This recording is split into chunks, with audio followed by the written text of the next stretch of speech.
আসসালামু আলাইকুম ওরহমতুল্লাহি ওবরাকাতুহু।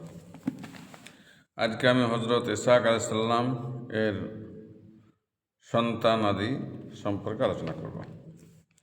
আউযু বিল্লাহি মিনাশ শাইতানির রাজিম। বিসমিল্লাহির রহমানির রহিম।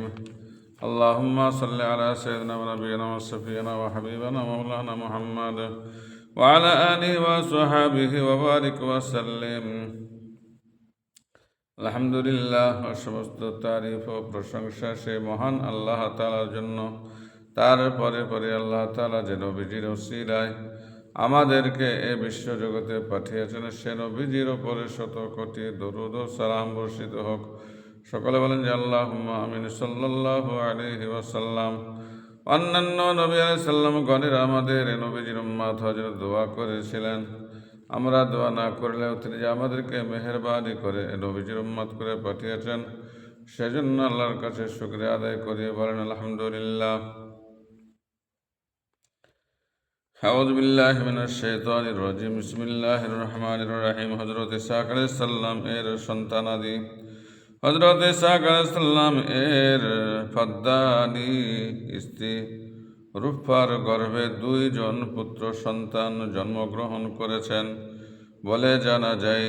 তাদের একজনের নাম ঈস ও অপরজনের নাম ইয়াকুব আলাইহিস সালাম। হযরত ইসহাক আলাইহিস সালাম এর জন্মের সুসংবাদ প্রদানের সাথে সাথে হযরত ইয়াকুব আলাইহিস সালাম এর জন্মেরও সুসংবাদ প্রদান করা হয়।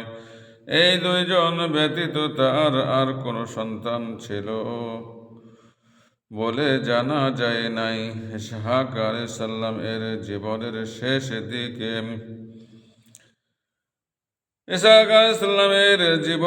শেষ দিকে এসে মক্কায় পিতৃব্য হযরত ইসমাঈল আলাইহিস সালাম এর নিকট বসবাস করতে শুরু করেন।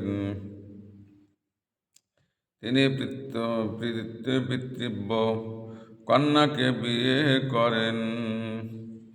এছাড়াও তিনি আরও কয়েকটি বিয়ে করেন এবং শাররি নামক স্থানে গিয়ে বসবাস করতে থাকেন। এখানে তিনি আদওয়াম নামে পরিচিত হন এবং তার পরবর্তী বংশধরদেরকে বনি আদওয়ান বলা হয়।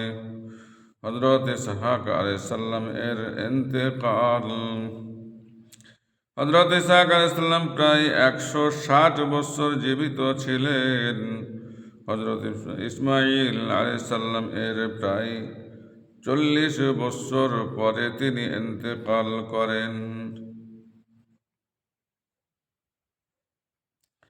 প্রায় 40 বছর পরে ইন্তেকাল করেন।